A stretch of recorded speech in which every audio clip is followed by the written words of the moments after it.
Assalamualaikum warahmatullahi wabarakatuh. Selamat siang, salam sejahtera untuk kita semua. Terima kasih Bapak Ibu, para peserta dari lembaga swasta berbadan hukum yang sudah hadir pada siang hari ini. Sebelumnya saya ucapkan rasa hormat yang luar biasa kepada Bu Dahlia yang sudah berkenan hadir dalam rapat audiensi pada siang hari ini. Kemudian Bapak Asep Juanda yang juga sudah hadir di sini bersama kita semua. Sebenarnya Bu dan Bapak Ibu semua yang hadir pada siang hari ini, kegiatan ini merupakan salah satu program Kantor Bahasa Provinsi Kepulauan Riau yang rencananya dalam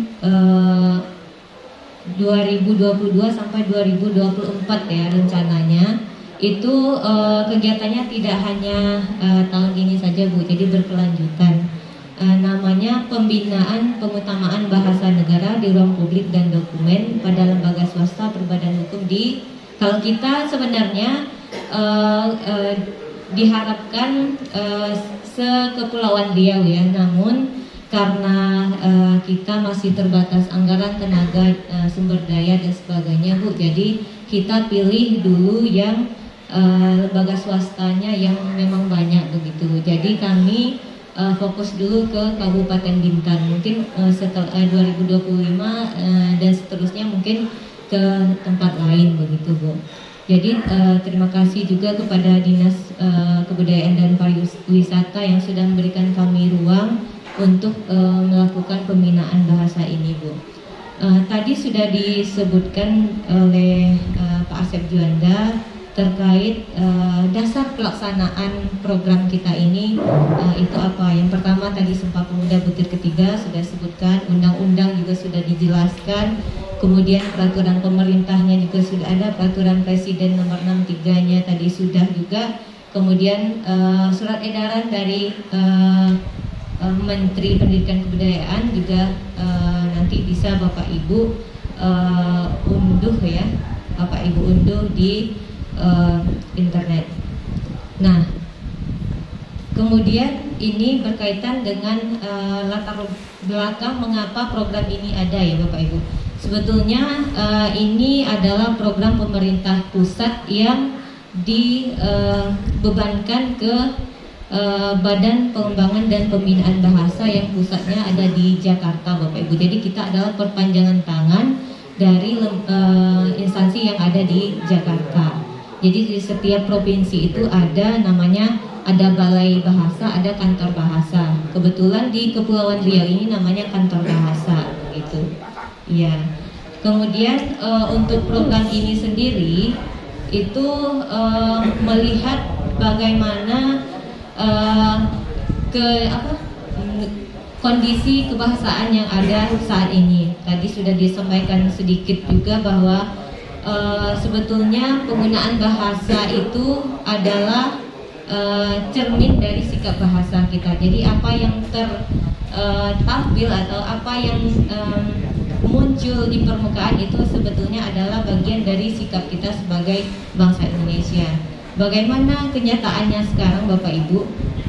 Ini ya, yang terjadi hari ini adalah penggunaan bahasa negara mengalami kelemahan, itu Bapak Ibu. Jadi kita tidak bisa memungkiri bahwa terjadi kelemahan ini karena apa? Karena adanya penguatan bahasa asing. Mengapa begitu? Nah, mungkin karena arus globalisasi, kemudian informasi dan informasi yang terus hadir kepada kita, dan mungkin juga kita bangsa Indonesia mungkin belum bisa mungkin sehebat Jepang mungkin ya, yang bisa memfilter mana yang bisa kita ambil dan mana yang tidak. Nah itu mungkin ya, jadi ini salah satu penyebabnya. Kemudian karena ada pelemahan bahasa tadi, pemerintah merasa perlu untuk menciptakan satu ketertiban berbahasa. Itu latar belakangnya. Kemudian penertibannya seperti apa begitu ya? Artinya penertibannya itu bagaimana bahasa Indonesia itu kembali lagi menguat ya, kembali lagi menguat dan tidak tersisi oleh keberadaan bahasa asing gitu. Karena itu bisa kita lihat kenyataannya sekarang ya Bapak Ibu. Kemudian penertiban itu ini baru pada tahap pada area yang mencerminkan identitas kebangsaan, misalnya di ruang publik dan dokumen. Sebenarnya kan banyak penggunaan bahasa itu ya, bisa lisan, bisa tulisan, tapi yang paling mencerminkan identitas kebangsaan itu dianggap yang pertama itu ruang publik, apa yang ditampilkan, yang bisa dilihat oleh banyak orang. Kemudian yang kedua itu adalah dokumen, karena dokumen itu bisa dilihat tercetak dan abadi ya, gitu, kalau dokumen itu ya. Nah, jadi di situ ya, dua hal yang perlu dibina gitu. Kemudian pembinaan itu perlu dilaksanakan secara bersungguh-sungguh dan terus-menerus atau secara intensif. Jadi untuk itu muncullah program pembinaan pengutamaan bahasa negara di ruang publik ini, melihat kondisi kebangsaan kita yang seperti itu. Kemudian untuk 2022 sampai 2024 itu ada lembaga-lembaga yang dibina, ada target lembaga yang dibina begitu. Nah, kemudian tujuannya dari pembinaan ini yang pertama adanya sinergitas antara pemangku kepentingan lembaga dan kantor bahasa dalam pengutaan bahasa negara.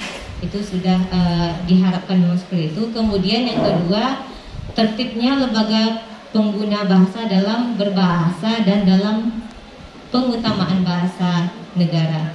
Artinya ketertiban itu tidak hanya bagaimana mereka berbahasa, misalnya harus berbahasa Indonesia ya, tetapi juga mereka harus mengutamakan bahasa negara begitu ya. Tidak hanya artinya tulisannya harus betul, tetapi juga harus selalu mengutamakan bahasa negara.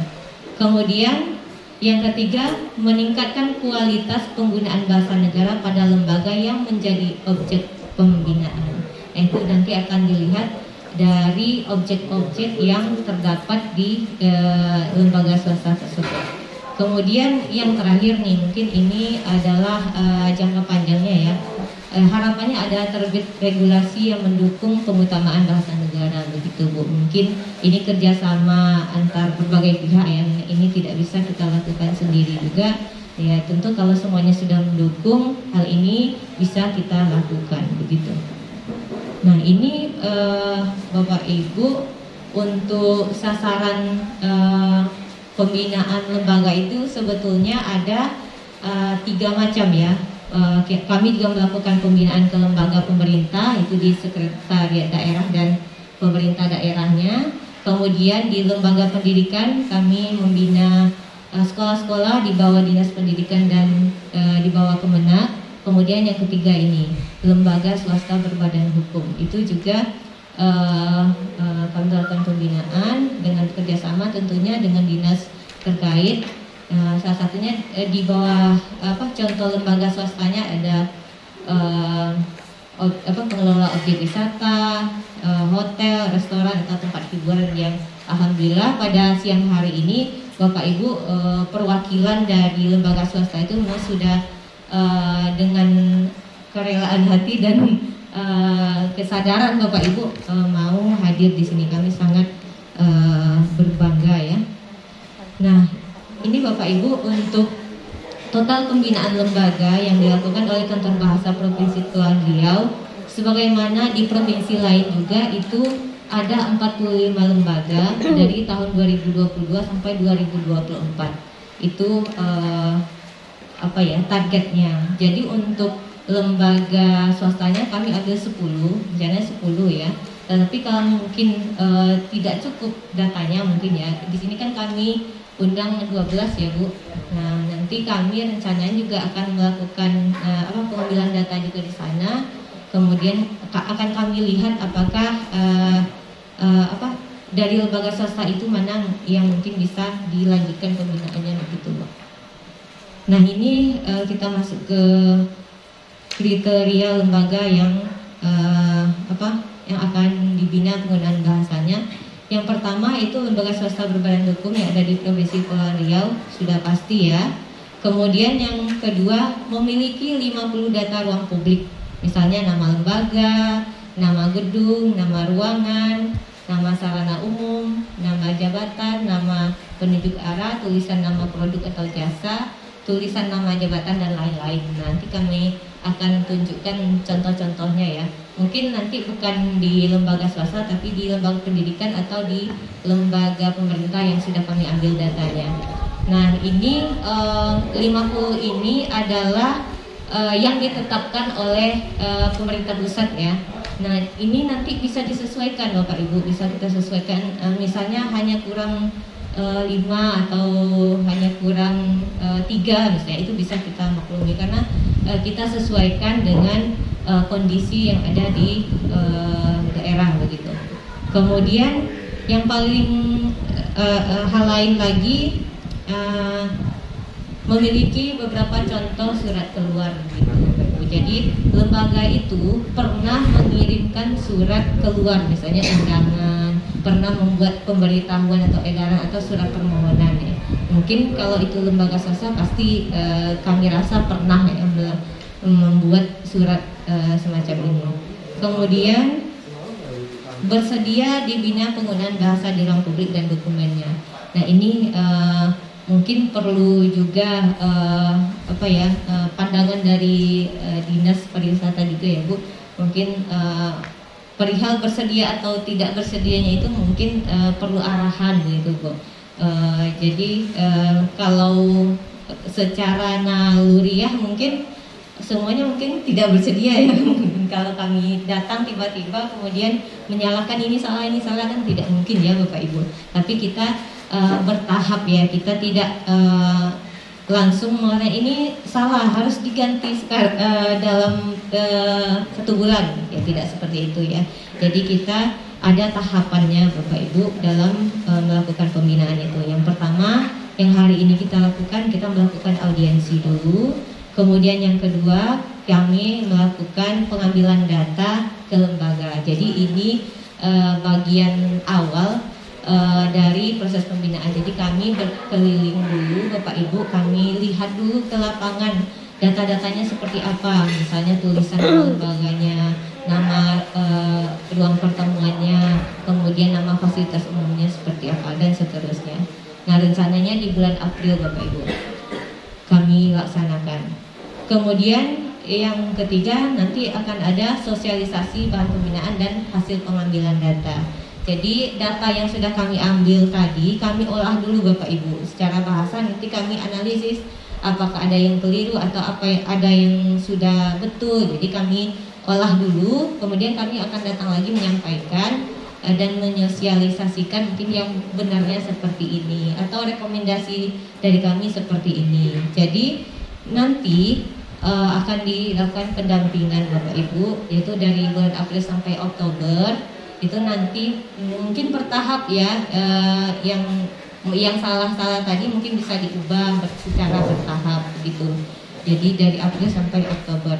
Nah, selanjutnya di tahun ini untuk evaluasi pertama itu di bulan Oktober kami akan lihat apakah ada perubahan dari apa yang sudah kami sosialisasikan tersebut begitu. Jadi kami lihat apa saja yang sudah diubah gitu. Jadi nanti untuk tahun ini yang memang keinginannya atau sadarannya kuat untuk mengubah apa yang keliru atau yang salah itu, nanti kami akan berikan penghargaan Bu.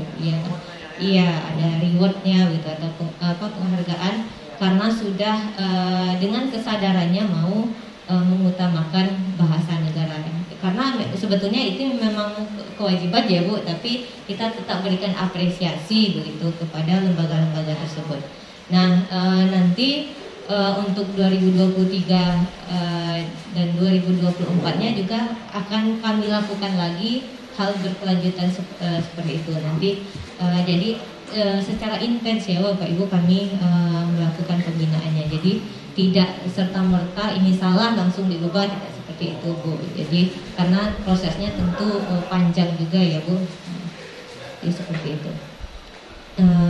Kemudian untuk 7 objek pengutamaan bahasa di ruang publik atau kami biasa menyebutnya wajah bahasa, yaitu wajah yang ditampilkan ya Bapak Ibu, bahasa yang ditampilkan di ruang publik. Itu contohnya objek-objeknya. Yang pertama ada tulisan nama lembaga atau gedung, yang kedua tulisan nama sarana umum, tulisan nama ruang pertemuan jika ada ya, kemudian tulisan nama produk atau jasa, tulisan nama jabatan, tulisan penunjuk arah atau rambu umum, dan ketujuh tulisan berbentuk spanduk atau alat informasi lain sejenisnya. Nah ini contohnya, ini kami ambil di lembaga pendidikan. Ini misalnya untuk di depannya ya, ini kemudian ini juga pelang di depannya, atau nama hotelnya atau nama resortnya juga ini bisa ya. Ini contohnya hotel ya. Ya ini ambil jauh Bu contohnya Bu, nama pantai. Ya karena kami belum ambil data di sini. Nah kemudian ada nama sarana umum. Ini contohnya mungkin ya musola, tulisannya mau seperti apa nanti, perpustakaan, laboratorium, ruang ibadah. Nah kemudian nama pertemuan, nama ruang pertemuan bisa aula, ruang rapat, ruang pertemuan, dan seterusnya gitu ya. Kemudian tulisan nama produk itu kalau produk mungkin banyak ya. Kalau ini kami ambil di sekolah itu kan nama-nama produk yang ada ya, ada koperasi, ada kantin dan sebagainya. Iya. Kemudian tulisan nama jabatan. Nah kalau ini kan di lembaga pemerintah ya, ini di lembaga pendidikan. Kalau di lembaga swasta mungkin bisa ya, manajer atau direktur atau GM atau resepsionis pun bisa ya. Itu juga nama jabatan. Nanti untuk bahannya ini juga bisa nanti kami bagikan ya ke Bu Santi, mungkin bisa diteruskan kepada Bapak Ibu. Nah ini kurang lebih Bapak Ibu terkait pembinaan lembaga yang pembinaan pengutamaan bahasa negara di ruang publik dan dokumen pada lembaga swasta ya. Panjang ya namanya Bu. Nah itu kurang lebih itu Bapak Ibu, mungkin bisa kita lanjutkan di sesi diskusi. Demikian, Assalamualaikum warahmatullahi wabarakatuh.